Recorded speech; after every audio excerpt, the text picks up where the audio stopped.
Bonjour à toutes et à tous, très heureuse de vous retrouver pour ce journal de 15 heures au sommaire de cette édition. Un partenariat stratégique met en lumière une mission et des initiatives introductives aujourd'hui à Kempinski. Et aux nouvelles du monde, la FIFA Pass ne garantit pas le visa pour les USA.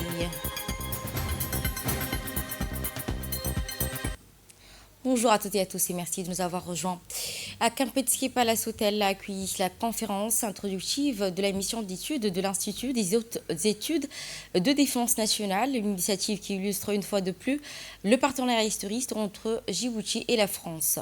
La cérémonie qui s'est déroulée en présence d'Abdelkader Hussein Omar, ministre des Affaires étrangères et de la coopération internationale et porte-parole du gouvernement, ainsi que Jérôme Bresson, ambassadeur de la France à Djibouti, du général Sébastien Valette, commandant des forces armées djiboutiennes stationnées à Djibouti, du général de corps d'armée Hervé Couverge, ainsi que le directeur général de l'Institut des études des hautes études. Donc, les deux pays ont réaffirmé leur attachement aux principes de paix, de stabilité, de dialogue, de coopération au fondement de leur action diplomatique et leur partenariat bilatéral. Ils ont également souligné que la politique étrangère de Djibouti conduite sous les autorités du président de la République, son Excellence Ben Marguerite, s'inscrit dans la vision claire et cohérente dédiée à la stabilité régionale.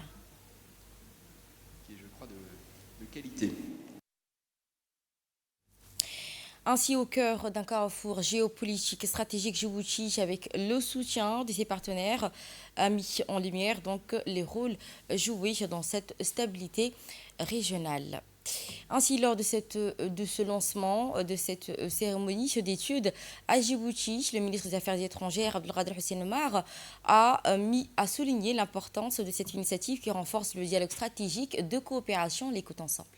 C'est un honneur d'être parmi vous aujourd'hui pour la première fois à l'occasion de cette conférence introductive dans le cadre de cette nouvelle mission d'études à Djibouti organisée par l'Institut français des hautes études de la défense nationale. Cet événement est devenu une tradition à Djibouti et c'est avec un grand plaisir que je vous accueille en terre amie et tiens à vous exprimer toute ma reconnaissance d'avoir fait le choix de Djibouti comme le lieu approprié pour cette immersion et de nous faire l'honneur chaque année de nous rendre visite. Soyez les bienvenus. L'objet de mon intervention porte sur les relations entre Djibouti et la France, mais je saisirai également l'occasion de partager avec vous les grandes lignes de la politique étrangère de mon pays et enfin brosser rapidement la situation régionale telle que nous la percevons, ainsi que les principaux défis auxquels nous sommes confrontés. Avec la France, nous partageons une vision, celle d'une mer Rouge et d'un Indo-Pacifique libre, d'une Afrique de l'Est prospère et d'un multilatéralisme renforcé. Les nombreux échanges et visites que vous avez effectués à Djibouti vous permettront à coup sûr de prendre la juste mesure de ces partenariats privilégiés entre nos deux pays. Dans l'actualité de ce 15 heures, sous l'égide du ministère de la Femme et de la Famille, un atelier de coordination sur la lutte contre le MGF, les mutilations génitales féminines, et le ministère de la Femme a organisé au Palais donc un atelier dédié à la lutte contre les mutilations génitales féminines. Cette rencontre avait pour objectif de renforcer la collaboration entre les acteurs gouvernementaux et des partenaires engagés dans la protection des filles et des femmes. L'atelier, qui s'est tenu en présence du ministère sectoriel, de représentants d'organisations non gouvernementales, d'associations locales ainsi que d'experts de santé en droits humains. Les participants ont échangé sur les stratégies de prévention, les suivis de programmes existants ainsi que les moyens de sensibilisation des communautés aux conséquences sanitaires sociales. Dans une allocution faite à cette occasion, la ministre de la Femme et de la Famille, Younes Manaden, a souligné l'importance de l'engagement collectif pour éradiquer cette pratique, tout en soulignant la nécessité de promouvoir l'éducation et la sensibilisation auprès des familles et des jeunes filles, Ainsi, les discussions ont également porté sur le renforcement des mécanismes de suivi et de coordination des actions sur le terrain afin d'une meilleure efficacité des programmes de protection. Cet atelier qui s'inscrit dans le cadre des efforts continus du gouvernement pour lutter contre les mutilations génitales féminines, ainsi protéger les droits fondamentaux des femmes et des jeunes filles. Et dans une allocution faite à cette occasion, la ministre a rappelé l'importance de l'engagement collectif de toutes les associations. Un grand plaisir et un profond sens de responsabilité que je prends la parole aujourd'hui à l'occasion de cette réunion du comité de coordination sur la lutte contre les mutilations génitales féminines à Djibouti. Je voudrais tout d'abord saluer l'engagement collectif constant de l'ensemble des acteurs institutionnels, des partenaires techniques et financiers et des organisations de la société civile, ainsi que des leaders communautaires et religieux qui œuvrent sans relâche pour l'élimination de cette pratique néfaste. Les mutilations génitales féminines constituent une violation grave des droits fondamentaux des filles et des femmes. Elles portent atteinte à leur intégrité physique et à leur dignité, ainsi qu'à leur santé. Malgré les efforts déployés par notre gouvernement durant toutes ces dernières années, cette pratique persiste encore, malheureusement, dans certaines communautés, dans certaines zones géographiques, ce qui nous interpelle collectivement et nous oblige à renforcer encore plus notre action. La République de Djibouti a réaffirmé son engagement à travers l'adoption de lois, de politiques publiques, de stratégies nationales visant à prévenir et à combattre les mutilations génitales féminines. Des progrès sont constatés, enregistrés en matière d'accompagnement, de sensibilisation, de prise en charge des victimes et de mobilisation communautaire. Toutefois, les défis restent nombreux, notamment en ce qui concerne le changement durable des comportements, le renforcement de la coordination intersectorielle, l'amélioration du suivi et de l'évaluation des actions. La présente réunion de notre comité de ce matin constitue une étape importante pour évaluer les avancées réalisées, les obstacles persistants et définir dès maintenant les orientations stratégiques communes que nous devons mener.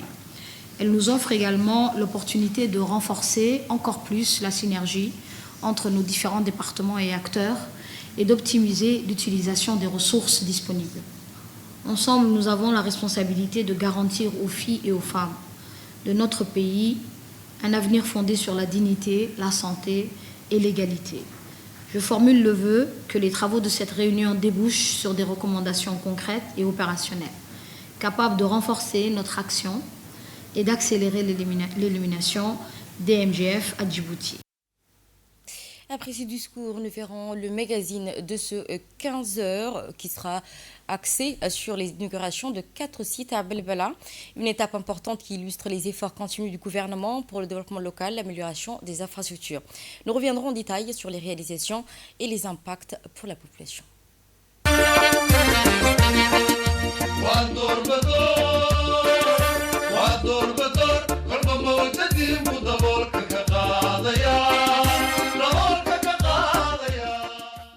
L'enceinte sécuritaire dévolue à la gendarmerie réunit toutes les conditions matérielles et d'aménagement propices à l'exécution des tâches sensibles et conformes aux missions impérieuses et régaliennes de faire valoir l'intégrité des biens et des personnes.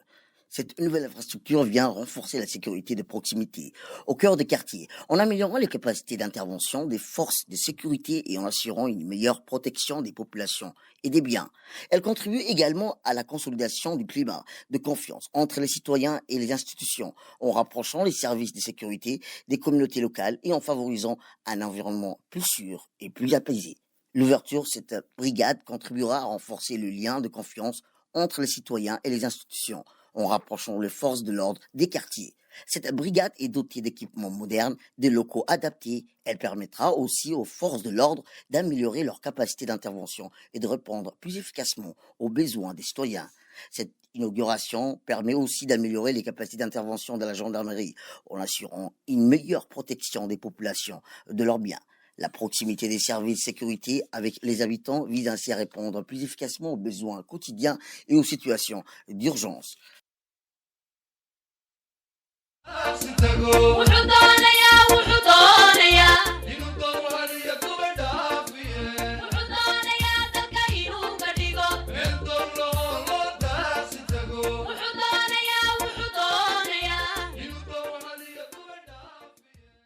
Après Après l'inauguration de la brigade, le chef de l'État, son Excellence Ismaël Mergueli, a posé la première pierre pour la future brigade de protection de la famille et de l'enfant.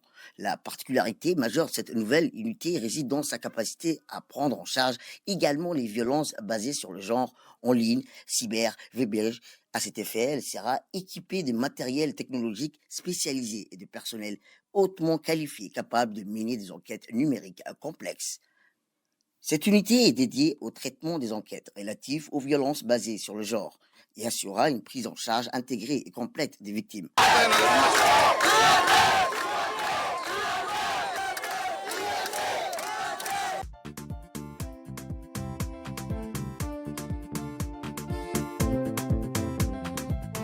Le centre commercial, quant à lui seul, composé de 76 locaux, dimensions et tailles diverses, les plus modestes et ces espaces, les étails, souvent destinés à la vente des fruits et légumes, sont loués à hauteur de 15 000 francs par mois. Quant aux locaux les plus importants des structures dévolues à la pratique du commerce pluriforme, ils sont loués à hauteur respective de 25 000 francs et 30 000 francs par mois. Tout cela afin de faciliter les activités génératrices de revenus, tout en réduisant les charges. Il y a lieu de souligner d'emblée que le système de location régissant ce nouveau marché est adjoint d'une mesure incitative majeure, elle, d'une période de grâce de 6 mois où les commerçants sont dispensés des loyers. Ce nouveau marché constitue un levier essentiel de dynamisation de l'économie locale.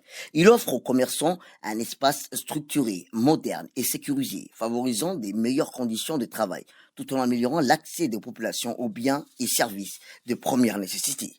Pensé comme un véritable pôle d'activité, de proximité, ce marché contribue à la création d'emplois, au soutien de l'entrepreneuriat local, à la formalisation progressive des activités commerciales. Il participe ainsi à l'amélioration des revenus des ménages et en renforçant les tissus économiques des quartiers. Ce nouveau marché offre aussi aux commerçants un cadre moderne, organisé, sécurisé, afin d'améliorer les conditions de travail des acteurs économiques locaux, tout en garantissant aux populations un meilleur accès aux biens et services de première nécessité. Le marché de la Yablé va contribuer à la création d'emplois et au soutien de l'entrepreneuriat local. Cela favorisera la formalisation progressive des activités commerciales, permettant ainsi une meilleure organisation du tissu économique et une valorisation des initiatives locales. Cette infrastructure participe à l'amélioration des revenus des ménages et au renforcement de la cohésion sociale dans les quartiers. En dynamisant l'économie locale, le marché moderne de l'Ayablé devient un levier essentiel pour la prospérité et le développement durable de Balbala.